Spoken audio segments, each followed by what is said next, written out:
Hello, my name is AJ Fox. I use they, them pronouns, and I'm the Director of Religious Education here at First UU. And I have bumblebees on my front porch. So if there's a lot of buzzing that's happening intermittently, it's because there's this bumblebee nest that I Googled, and it said that they probably wouldn't sting us. So we've just let them be bumblebees in the wall of like the stone. It's fine. Everything's fine. Just ignore the bumblebees. I want to do something a little different today than we normally do, which is that we have two concerns that are not private, small concerns that we normally do at the end of the service. We talk about members and friends have a chance to share their concerns and joys in the Zoom room. Two concerns this week that need acknowledged at a community level. So I want to make space for those. We are going to be talking about the pandemic, and we're also going to be talking about anti-LGBT plus hate crimes. So if those are things that you don't have the emotional energy for, you might mute me for a minute. But otherwise, let's go. We are in the Ozarks, and at the beginning of the service, we talked about the fifth source of Unitarian Universalism that calls us to center the humanist teachings of science and reason.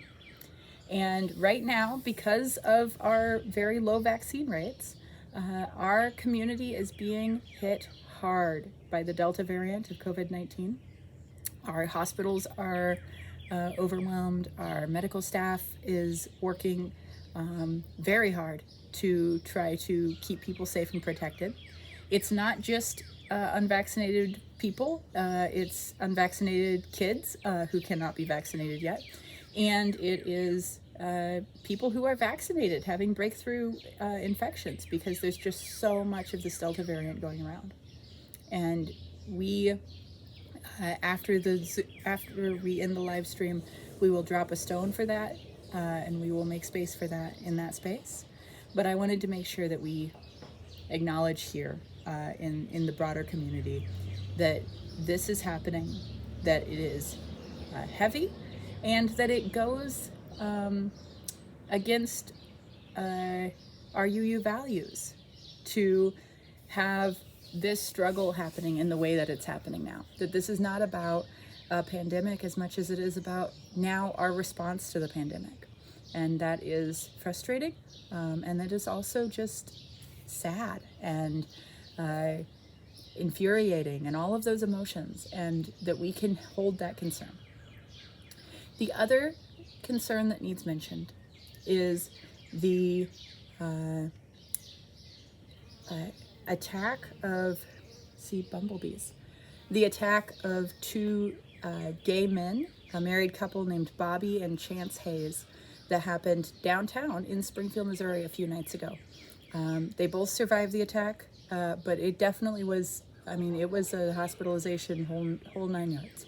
I'm not going to go into too much detail, but what's important for our community to know and sit with and uplift is that these two men have been very forward and honest in their experience, but that they said that the police said that this is not the first time this has happened recently with this same potential group of men or group of people attacking people. So Bobby and Chance have said publicly, this happened to us, and posted photos of the event or photos of the injuries. But apparently the Springfield Police Department's reporting that that this is not an isolated incident. That's not okay. It's not acceptable, and it's happening in our town, and we want to acknowledge that and make space for that, and uphold that this is an affront to our Unitarian Universalist values, and that we are hurting for and righteously angry and concerned for the young LGBTQ plus people in downtown Springfield who are navigating this. And with that, I wish you all well, and I will see you later on in the Zoom rooms. Goodbye, friends.